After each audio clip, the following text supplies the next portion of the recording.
Hello and welcome to Mind Shifters Radio. I'm Tim Hayes. I'm your host for the first hour.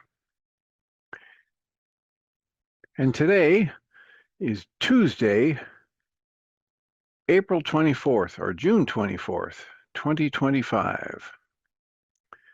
As always, we're grateful to everyone who's choosing to join us here today, whether you're listening live or through the archives, as we spend another couple of hours teaching and supporting people in using some of the most powerful, effective, efficient, and accessible tools I've ever encountered.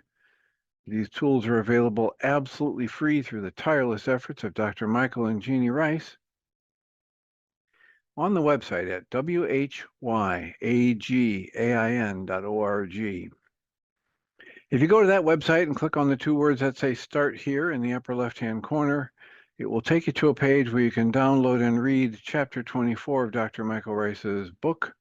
His book is titled, Why is This Happening to Me Again? And that chapter of the book contains a narrative description and explanation of the primary tool in this work. That tool is called the Reality Management Worksheet, sometimes called the Reality Management Wake-Up Sheet, and it's a tool I've been using to great effect for over 20 years now to improve the quality of my life and most of my relationships, and to turn any negative emotional experience I have into part of the infallible guidance system that each and every one of us has been given. You can also download the actual worksheet process itself. It's a simple PDF file. Click the link, download it, print it off, copy it as often as you'd like, and use it over and over again absolutely free. You can also go to your app store and type in the three words Heartland Aramaic Forgiveness. And if you choose to do that before you're done typing the word forgiveness, you'll see the glowing heart icon. If you tap on that, it will let you download a completely free and private app that contains the Reality Management Worksheet. It contains an abbreviated version of that worksheet process, and it contains a copy of the Dragon Klingon game, which is a wonderful way to introduce these tools to even younger audiences. And we hope people do all of that soon and often, primarily because it tends to improve the quality of people's lives the more they actively apply these tools in their lives. And secondarily, because it tends to prompt comments, questions, answers, and testimonials. And if you have any of those to share with us, we'd appreciate you doing so. You can email me at tjh@mindshifters-academy.org, and/or you could email Jeannie at jeanie@whyagain.org. That's whyagain.org. And if we get a question or a comment from you, we will address it on the internet show, and then as time allows, send you a notification about what day and time that occurred, so you can listen back to the archives for your feedback or input. And if you're able, you can either call on the phone, one of the many phone numbers that Zoom offers, and enter our meeting ID, which is 853-2357-4173. That's 853-2357-4173. Or alternatively, you can just open up a tab on your internet browser and go to a Zoom.us and enter that meeting ID. Again, it's 853-2357-4173. And we are exceedingly grateful when anybody chooses to do that, because it makes it infinitely easier for us to live into our intention with this work. Our intention with this work is to be of service, and that's just so much easier to do when we know how these things are landing for you, and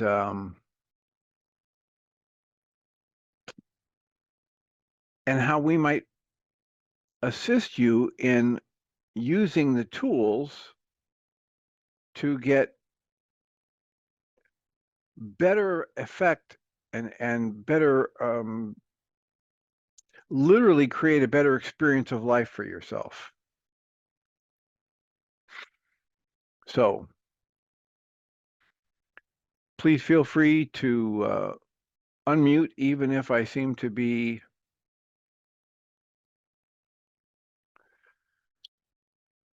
we'll say on a roll or in a monologue or reading from something.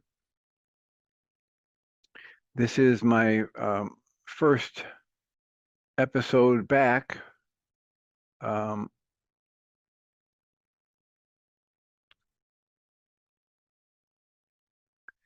There really aren't any words to describe what's been transpiring in the last 12 days or so for me. It was a trip of a lifetime, and I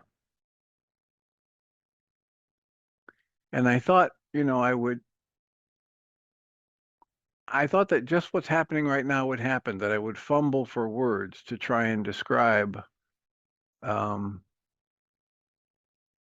the experience. I took a trip back to the West Coast.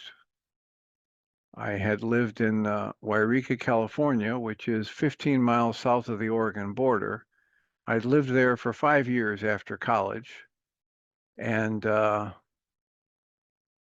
it was idyllic for someone in their 20s who loved the mountains and the outdoors. And this is the first time I've been back in 45 years. So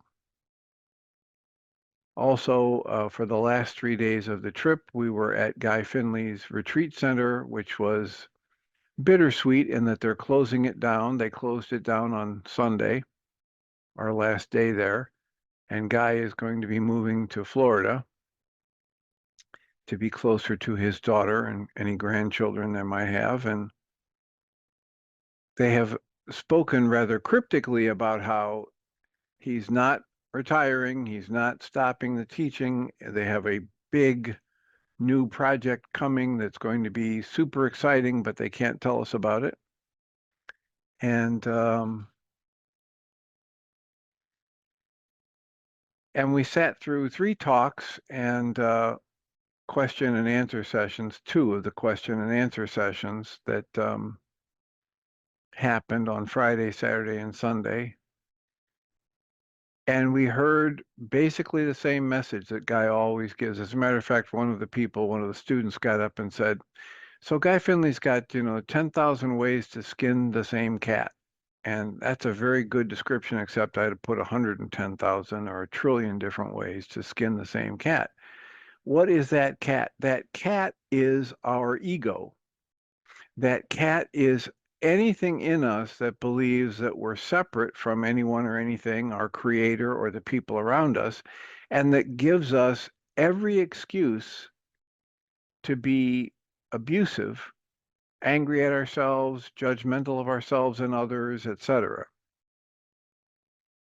And as Guy Finley has said many different times in many different ways, I like the way he summarized it in a talk many years ago where he said, we must actively work to steal from ourselves every excuse to be negative, whether it's angry, bitter, hurtful, scared, whether it's to ourselves or someone else. Because if we don't actively work to steal from ourselves every excuse to be negative, we will be able to justify any level of abuse. And it's like the Way of Mastery says in the 3rd lesson, it's not like you're never going to get angry, but quit fooling yourself into thinking it's justified. It's an internal process. It's created by this fundamental flaw in the process of human thought as applied to our mental emotional issues. And it's inescapable. Once we get started, if we stay within that system, there's no way out, because it's a self-perpetuating system of suffering. So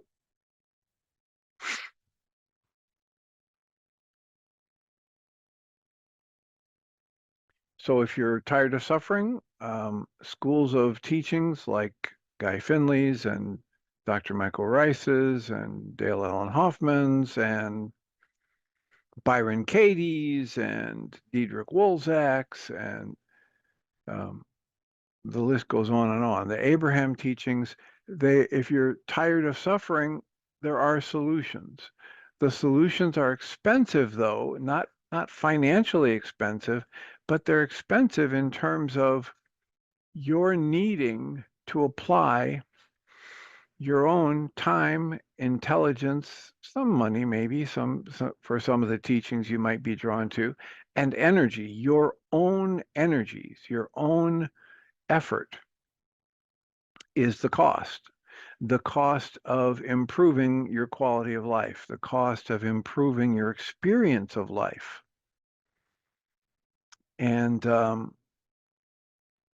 have to say, if you're one of those people who tunes in to the Mind Shifter radio shows or the Mind Shifter support groups or any of the teachers that I just listed, including Guy Finley and Byron Katie and Diederik Wolzak and others, you've already decided you want to improve the quality of your life. And what you're doing, whether you realize it or not, is monumental work, Herculean work to improve the counterproductive cross-generational family patterns you've inherited. And the benefits will be there. Right? Just keep your hand to the plow, as they say. And one of the things that I've said for years is whenever you end up with a negative interpretation of whatever's happening in your life, feel free to spin the kaleidoscopic wheel of interpretation until you land on one that's at least neutral, if not positive. Feel free.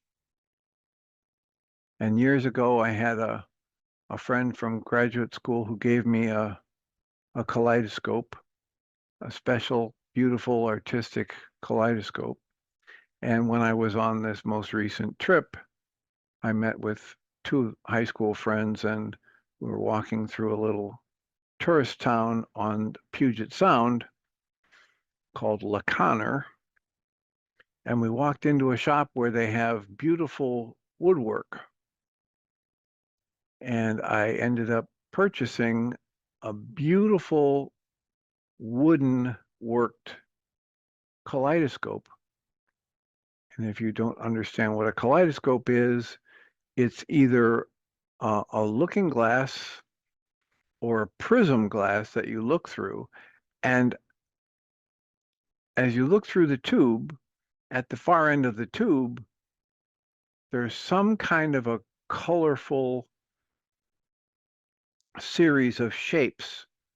Some of them are fixed and some of them tumble as you turn them. And as you look through the tube, the beautiful image you see is changed with a slight change in the way you turn the wheel or where you point the kaleidoscope.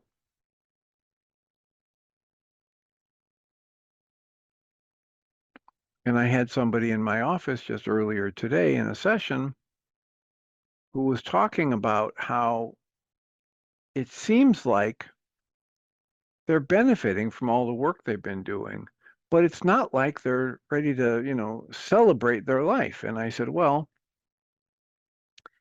that's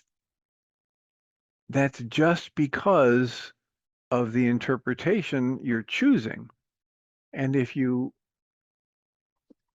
are willing to practice choosing a more neutral or even a more positive interpretation, you will literally change your experience of life for the better.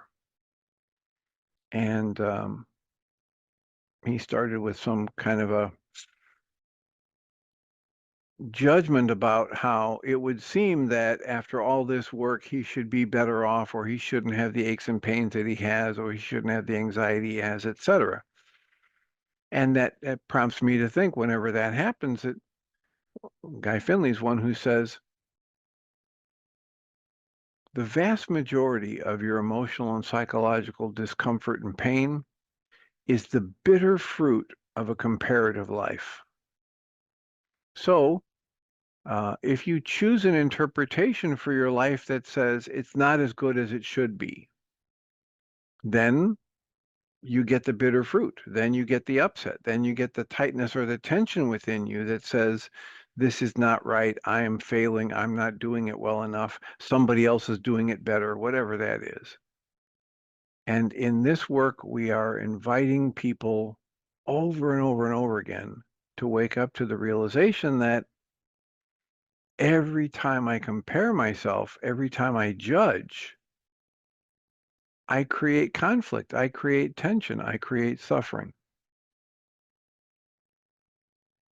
The way of mastery in the third lesson calls us to question and dismantle every level of judgment of anything. So, plenty of time for comments, questions, answers, testimonials. How have you been in these past, I don't know, 9 days that I would have had, maybe 5, 6, 7 days that I would have had an internet show that I wasn't here? What's on your mind? How can we support you? Should we get back into reading Q&A from Christian Sundberg's book, A Walk in the Physical, which I have here available?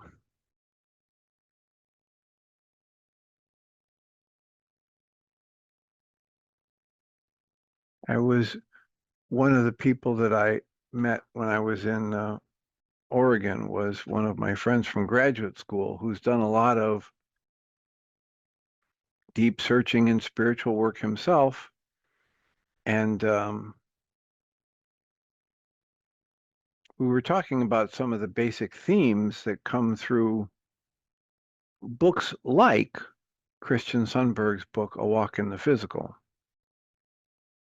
And it was fascinating to me how this friend of mine, who is very bright and who's read either very, very similar books to the ones I've read, or even some of the same books I've read, and yet he's still hooked on labeling and judging.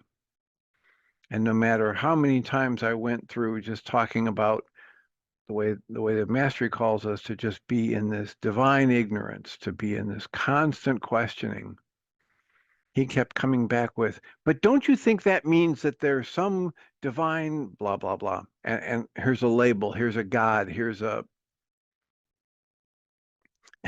and I chuckled because at 3 of the motels we went to, they had a Book of Mormon and a Bible in each room. And I started reading the preface to the Book of Mormon a couple times, and I just have to chuckle that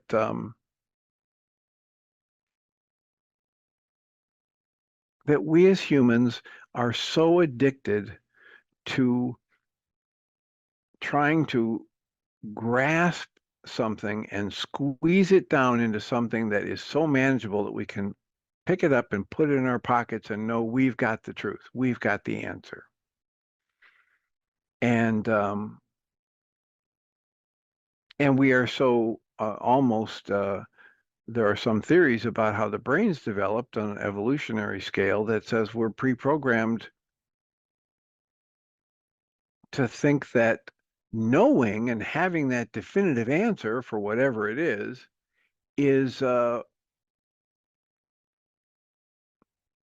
necessary for our survival. And so one can understand how, even though for the most part humans have reached the top of the food chain and they no longer need to fear day to day about their actual existence and survival, and at another level, at that soul level, you might say, or at that spiritual level, consciousness level, consciousness goes on whether the body survives or not. So it's not necessary the way it was necessary for physical survival, and it's counterindicated. It is contradictory to learning. right?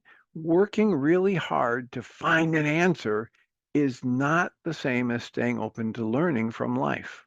Yeah, hi, yeah, thank you for that. And I know in my own story, Who is this, this please? is Susan Fluick talking. Hi. Welcome, Susan.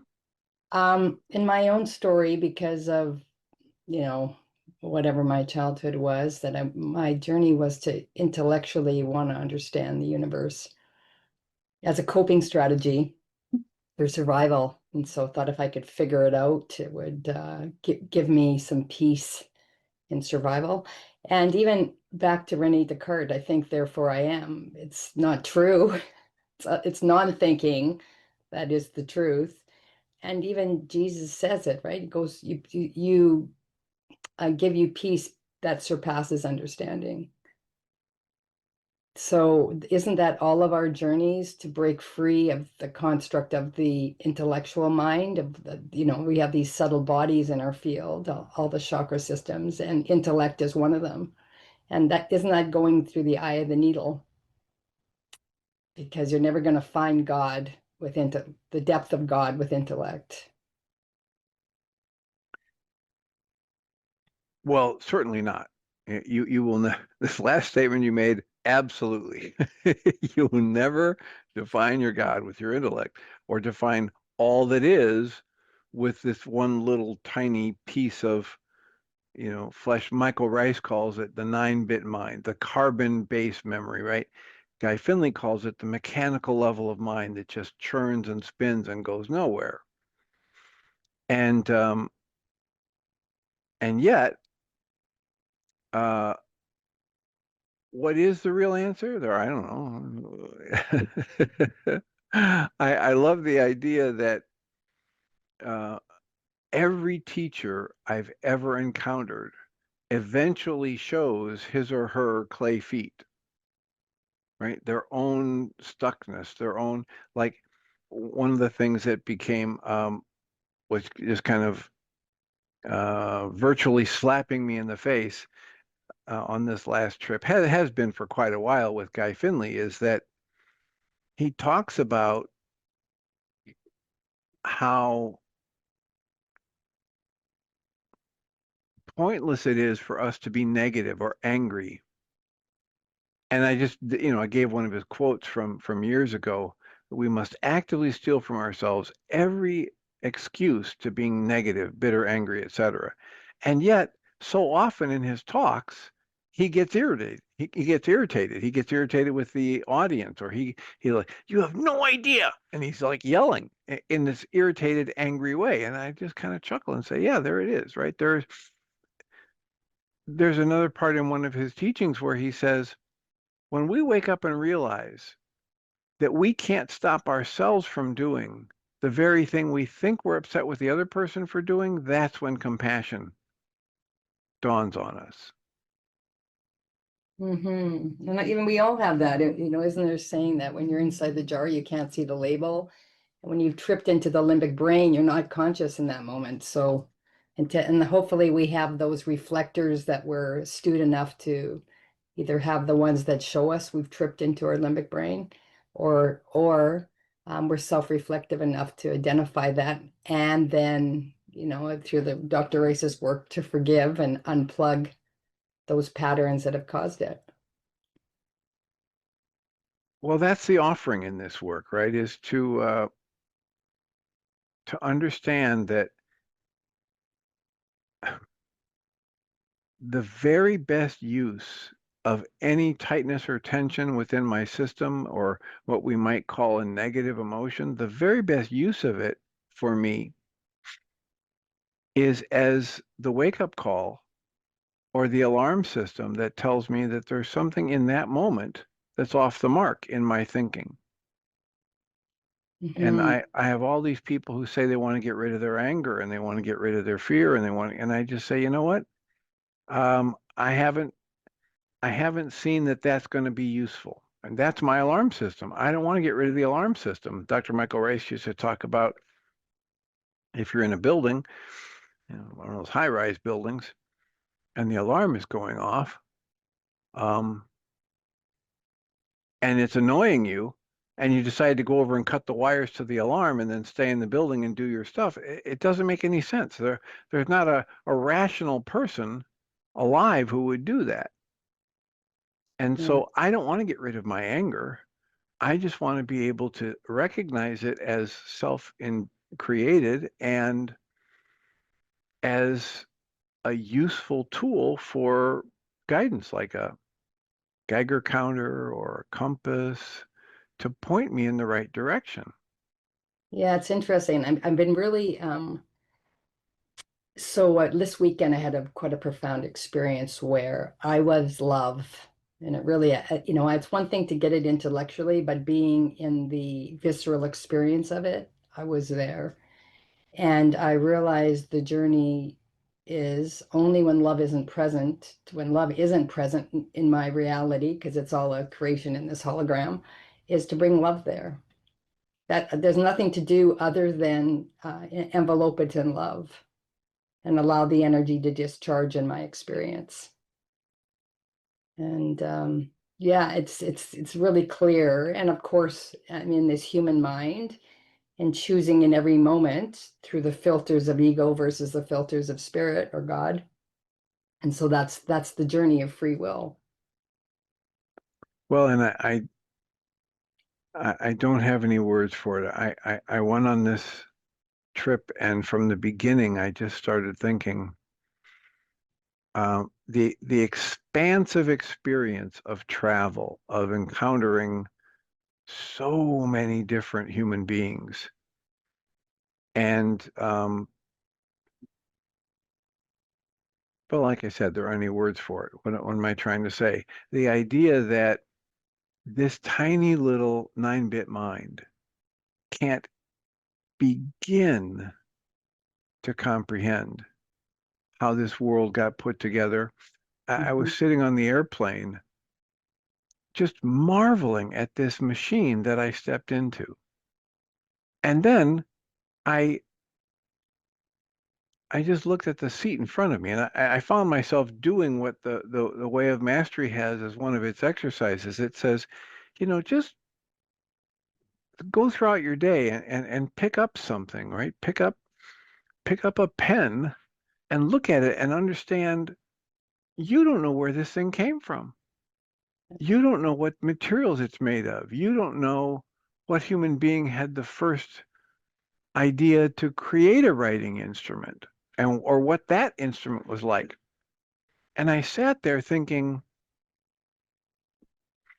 this seat on this plane has so many parts and has been designed and redesigned by engineers ad infinitum.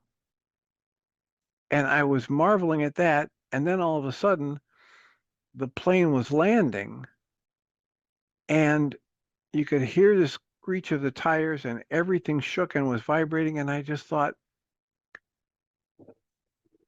what, what kind of weight and pressure is on those parts of Mhm. this massive plane, right? A 737 8 Max. It's got maybe 120 passengers on it, plus luggage. It's like these huge engines.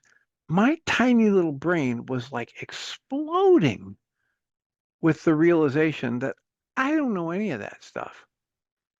And even if I was one of those engineers that took my mind and focused it on that tiny little thing so that I could design an engine like that, or I could design a wheel that wouldn't break upon landing or whatever, I probably wouldn't have the capacity for different levels of social skills that some people do, or different levels of musical talent that other people do, etc. I remember reading the book Look Me in the Eye, and it's Mhm. about a gentleman who was autistic. Of course, he didn't know it growing up, and he had a level of genius for physics and mathematics that carried him through life, even though he had almost zero social skills. And he became the genius behind the band Kiss and their pyrotechnics and their amplifiers. So they were cutting edge, and he was creating this stuff. And And it's what carried him through. I mean, he was such a socially awkward person that if he didn't have this level of genius for physics and mathematics and amplifiers and pyrotechnics, they wouldn't have had anything to do with him. But they tolerated him because he was off the charts brilliant in this specific area. Well, he got to be, I'm remembering it from the book, maybe misremembering it. He got to be in his 40s, and someone mentioned to him the concept of emotional intelligence, people skills. And he Yeah. goes, "What? What are you talking about? What is that?" And he got curious and he started studying about communication skills and the value of eye contact and being aware of your emotional tension, being aware of the ripple effect of your thoughts, words, and actions and emotions on somebody else. And he studied it and studied it and studied it until he got a lot better. And then, as chance would have it, somebody presented him with some of his old equations from the physics and the electronics. He couldn't understand them. Hmm. Different part of the brain, right? He had used so much of his massive intellect on trying to figure out this thing he wasn't good at, which was social skills. And it's just another example of, like I was hit with this over and over and over again in on this excursion and this trip that I have this tiny, tiny little mind that's working so hard to figure things out. And I just keep kind of patting it on the head and say, "That's okay, little Timmy. Just relax. Just, ask how to be a blessing. Just, ask Ruka to guide you and just relax. There's nothing you can do about 99.99999% of your experience, but you can choose to relax. You can choose for love over anxiety or fear or upset. You can choose to release judgment, which is what I did over and over and over again. And And it could be carried from like that's in my journey, everything is informing me about my own state of consciousness because I'm creating it all as I go. So even your perception taking you to seeing how the plane parts and oh my God, all the weight on the tires and all that's happening, it's giving you deeper information in how your own mind is constructed. well, go ahead. Yeah, I'm just that so because there's nobody here but you, I believe there's only nobody here but me and God. And everything outside of myself is only reflecting me in some form. And the depths that I go down in my consciousness to want to seek meaning or meaning making, whether it's all it's almost like it feels like a spiral going deeper and deeper and deeper into the essence of who this mind is. And it's likely carried forward for many incarnations of this mind. And can I just stay in presence and observe it and what this is being informed about my own capacity of this made up world? Because none of it's real. It's all symbology. There's no meaning to this whole world. I don't believe there is. Well, when you say that, now you've used the word meaning several times, or at least twice. Yeah. I think about the line from the Course in Miracles, which says, "I give this moment all the meaning it has for me." When you say you go deeper into the consciousness of meaning, etc. I My mind is saying, "Oh, uh, Susan is talking about going deeper into the layers of labeling and judgment that she's put on the flow of life." Mm-hmm. And what the Way of Mastery says about that in the third lesson is that every time I use the tool of forgiveness, which is to dismantle my perceptions and dismantle my judgments, to see how I've created these layers of meaning, every time I see that and dismantle them, cancel them, shebag them, whatever, it takes me deeper and deeper into the purity of my own consciousness, which is that which is without the labels and judgments. And you didn't, and what's come really clear in my world, I said it to Michael on the other call the other day, we didn't create this It's not this, that is not the creation world. That's the made up world. Yes, we made it up over the carbon-based memory over eons since this entire illusion was created. It's made up and it's replicating in it's constantly replicating in the replicant mind, we know. But creation, when we rest in God with no thought, creation and experience is happening simultaneously. That's the magic. That's when it just reveals itself in the purity of the Godhead. But most of us are running in very few, I would say, sages on this planet that have the capacity to live fully in the present moment, creation and experience simultaneously. And that's, I believe, we're all unraveling the carbon-based memory so we can actually really exist in presence with no thought, because creation has no thought. It just is. Well, yeah, and I don't know that what you're saying is possible. I just know that every time someone that I've talked to has had an experience of that no thought, no mind, not knowing, moment or period of time, it's something that draws them back and they want it more and more and more. It's something that they don't have the words to describe, and yet um, it seems highly desirable.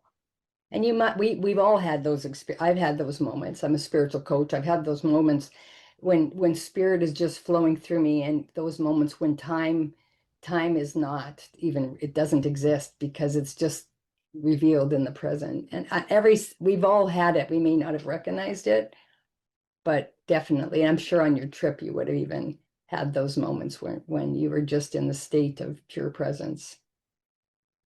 Yeah, I don't know. I don't know. There was a lot going on at the old brain cells getting stirred up kind of thing Yeah, you were because leading us through, you're got to change, and the thing, the carbon-based memory, the made-up world.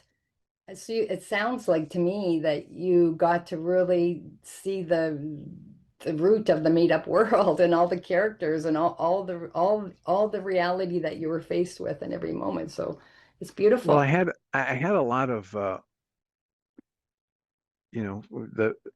Michael Rice would talk about how if somebody signs up for an intensive and maybe the intensive is going to happen in 6 months or 3 months or a month away, when they sign up and make that commitment, it starts to stir up the stuff in them. They're going to start to go through either the issues they need to work on bubbling up all the more, or they'll go through thoughts like, this is stupid, I shouldn't waste the money on this, or, all of the reasons to avoid doing the work will come up. And clearly, when I decided to take this trip, that started happening. All the old memories were coming up, thoughts about who I might meet out there. And so I'm not sure how much I had like the purity experience of consciousness moments that you're talking about, but I am certain that I was consciously using the tools as I do daily, even when I'm not on a trip like that. And they are phenomenally effective, right? The more I use them, the better I get at them, the more they feel like part of me, part of my natural flow. I had another experience that's come up a couple times when you were talking that I I have frequently told people that I won the lottery in terms of parents. And this doesn't mean that my parents were saints. It really just means uh, I'm looking at chat. People have put something in the chat. I can't quite read all of them, but I have told people that I won the lottery with my parents. And the clarification that's come for me over the years is that it wasn't that they were like godlike people without flaws. It's that they were really good people and we matched very well in terms of what my needs were as a child and a young adult and an adult. And I've worked with a lot of people over the last 51 years of doing therapy who had people that they knew were nice people, but they missed, right? What the child needed and what the parents were offering. Even Dr. Leela Masumi, who is a psychiatrist and a functional medicine trained psychiatrist out of Michigan, when I interviewed her, she said, my parents were good people. It's just that they completely missed that she was on the spectrum herself and what her needs are. She came up with a theory about children. Children are either like a rock or a laptop. I asked her, what do you mean by that? She said, well, a rock, you can bounce it off the wall, you can throw it in a snowbank or drop it in a lake and still fish it out, and it still functions perfectly well as a rock, as a projectile or a door jamb or a paperweight. But you can't do that with a laptop, right? So her parents were really good people, but they weren't a very good match for what she needed to help her develop maximally. And I just had a really good match. And on this trip, I had two different people say things about my mother that just had these energies of appreciation and joy welling up in me. Literally, they were effusive about how loving and welcoming my mother made them feel. Mm, And as I stop and think about it, there were three separate people, two that I knew from high school and one that I knew from graduate school. And all three of them made comments about how my mother made them feel so welcome and so loved and appreciated as just a guest in her home. And that's not a rare experience for me. So that's just one of the ways in which the truth rings through my statement when I say I won the lottery when it comes to parents. that's And beautiful. And another point, Dr. I think his name is Thomas Boyce, wrote a book called The Dandelion and the Orchid. The same reference to that, where, dandelions you can plant anywhere and they grow, but orchids need to be cultivated and a lot more sensitive, and the sensitivity of their nature. So, yeah. So that's beautiful that I mean, most of us, well, that was not my story. So hearing that your needs, your fundamental attachment needs at the very beginning were rooted in safety and trust and love, so you could emerge to your human potential. That's well, beautiful. and I don't know about emerging to my human potential, but what I say, I usually put my hands like this and I say, my experience with my parents throughout my life gave me this really solid core, Yeah, that's the roots of right? attachment. That Yeah. that a lot of people don't have, didn't get, or it was offered to them and they couldn't receive it, or they craved it and it wasn't offered, right? And this is the root of so much of the work I do with people who've had experiences that they've interpreted as abusive, even if it wasn't somebody beating them with a stick, right? The idea that you know this kind of mismatch, right? Even if I have a fully present, loving person, and it, you've heard about the golden rule. Tell me more about that. Have you heard the phrase the golden rule? I've heard the golden rule, but the Okay. root of its meaning. The golden rule is stated as do unto others as you would have them do unto you, Yeah. right? Well, about 30 years ago, somebody introduced me to the platinum rule because the golden rule can really result in this, right? This mismatch, right?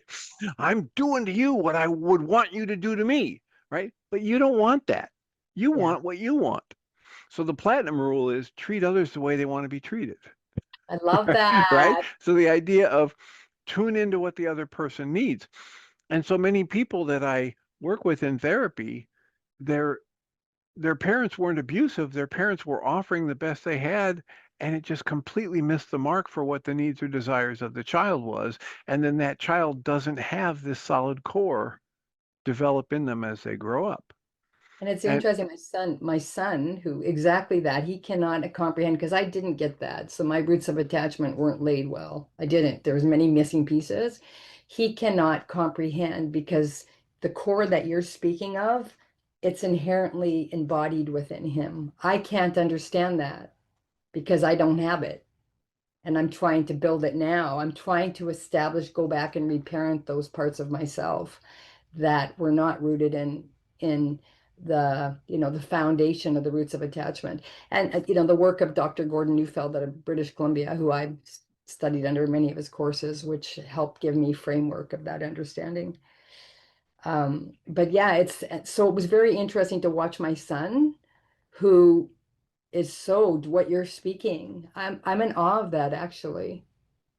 And I didn't learn that till I'm 60 years old now. I didn't even know that you could have that state of being where you feel safe and having the safety and the trust in the world, because that was planted so well. That did not exist in my well, physical. so you mentioned, I'm going to cut you off just so we don't run out of time, so I can present this for you.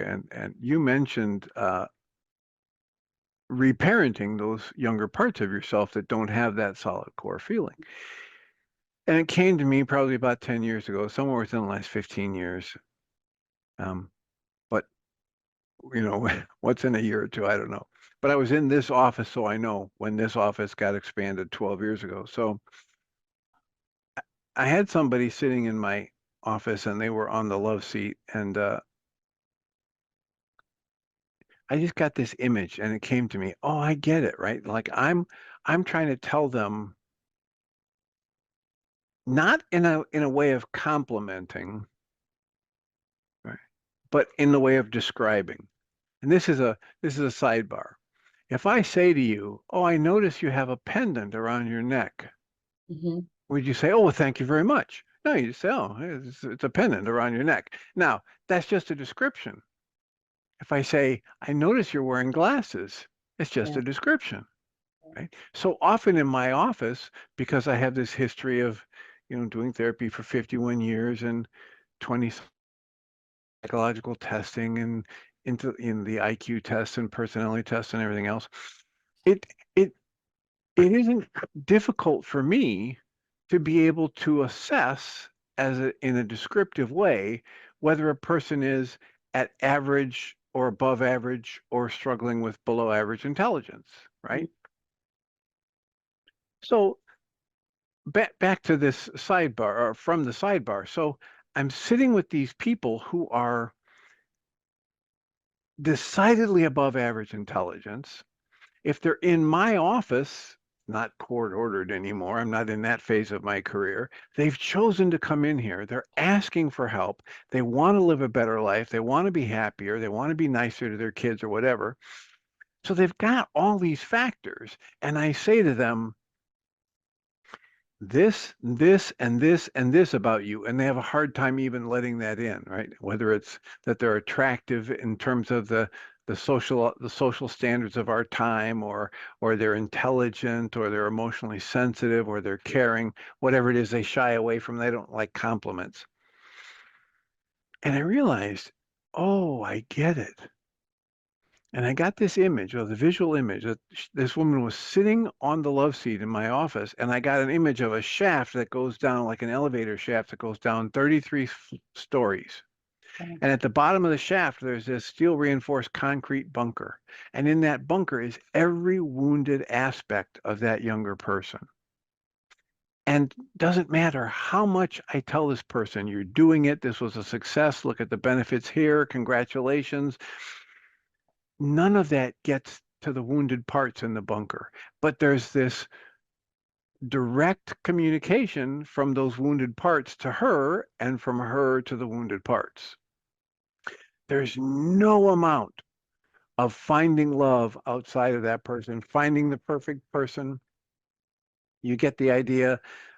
If I just find somebody who could appreciate me, I have this tendency to talk myself down because I was always in bad relationships, none of that gets into the younger wounded parts. So you can have Mr. or Miss Right, and they can be there serving up compliment after compliment, accurate description after accurate description, and you feel okay in the moment, or you push it away because it feels uncomfortable and you don't know why it feels so uncomfortable. It's because the younger parts can't hear the truth of it, can't, and that's this reparenting you're talking about. Another way to talk about it is from the internal family systems parts work. I need to open a dialogue with those younger wounded parts of me that nobody else can have, right? Because they've only got the intercom from my thought center down to their thought center, and they can't hear my therapist. They can't hear my loving partner. They can't integrate the experience I've had as an adult with some interaction with the world that might be, oh, you graduated cum laude, or you, doesn't matter. My younger wounded parts don't care how many degrees I accumulate. Mhm. I have to tune into them, let them speak to me, and help them feel from me as the adult, the consciousness, the love, acceptance, appreciation, attachment that they didn't get from the parents, right? You just Because named my story. because when I was a child, I could get it from my parents because we were almost like this, right? When I was the infant, and so that intercom, so to speak, that energy resonance, that emotional connection was wide open when I was young. So I could take it in from my parents. The fault that most of us have these days is we think that because we didn't get it from our parents, we need to go get it from somebody outside of us today. And that window of opportunity has been closed. It doesn't mean I can't get it. It just means I have to give it to myself. I have to have my adult consciousness willing to go back and connect with and feel all of the emotional trauma and turmoil of the younger self. And in the middle of that, still embrace that younger self, still comfort that younger self. Yeah, thank you. That's exactly, I think that's, for In those of in us that are in trauma. what you just did with your hands, right? And the Yeah, butterfly, or yeah, here on the yeah. limbic system points better, and not limbic system. What is that? Lymph system, right? So Lymphatic system. Yeah, yeah, yeah. lymphatic system, and if I do this alternating tapping, if I do this fog as I'm visualizing my younger self, and I'm letting myself feel the horror that that younger self went through at the same time, and I'm able to keep the breath moving. I'm able to apply some of the tools. I might even help my younger self work through a worksheet or two. I might engage a tool like the EFT tapping, which allows that softening and engagement of the parasympathetic system. At the same time, I'm feeling the horror or the shock or the disgust or the shame of the younger part. And then I use consciousness from the adult awareness to share with that younger part that their interpretations, right? The kaleidoscopic wheel they chose was just negative and they can choose again. And that I'm choosing a positive interpretation of them and their strength and their courage and their value. And I share that with them energetically as I'm doing this. It's a phenomenal tool. Thank you. This part I didn't realize, so that I'll take that. Thank you so much. I feel, yeah, even you sharing all that, my little parts are like, wow, I can see the settling of my nervous system. So thank you. I really appreciate that. Well, you're entirely welcome and deserving. Susan Bingham had to leave, but um, she left a little note saying that she just had to run. Um, Thank you for the comment, Sally. Yeah, I think she says, I'm glad we've had such a beautiful 10 days to practice and witness, to watch and be, to love and be loved. Of course, that's every day of our lives. So let's just say it's not a special thing when I take a trip back to a place I haven't been in 45 years. But and as far as more Susan Bingham asked fairly early on for a full report on the vacation, please. And I think that'll happen as people ask specific questions in the next few days in this internet show. It'll certainly happen more in the support group tonight and on Thursday. And Can you tell me more about the support group? Do you mind? Because I don't know about that. okay, so the support groups are offered most Tuesdays and Thursdays from 6:30 to 9 Central Time. They're free. All the information you would need to join us is available on mindshiftersacademy.org website. Thank you. And there's a separate Zoom login page for Tuesdays and a separate one for Thursdays. And the Tuesday group has been meeting for 21 or 22 years now. I've lost track. And the Thursday group's been meeting for 12 years. Thank you very much. And we'd be happy to have you join us and or send that information along to somebody you think might benefit. It's free and it's a Zoom. And people can join the way you're joining now, where you share your video and audio, or they can just do what Sally and Kathy and Celinda have done today. Celinda tends to just call in on the phone, and so feel free to join us any way you can and or pass that information along to somebody you think might benefit. Well, with that, I think I'll wrap up today's show. Thank you so much for being here, and a relatively warm welcome back. And please feel free to join us in the support group. I'll remind us all that we come from love. We're made of the stuff that we call love. We actually are love, and everything else is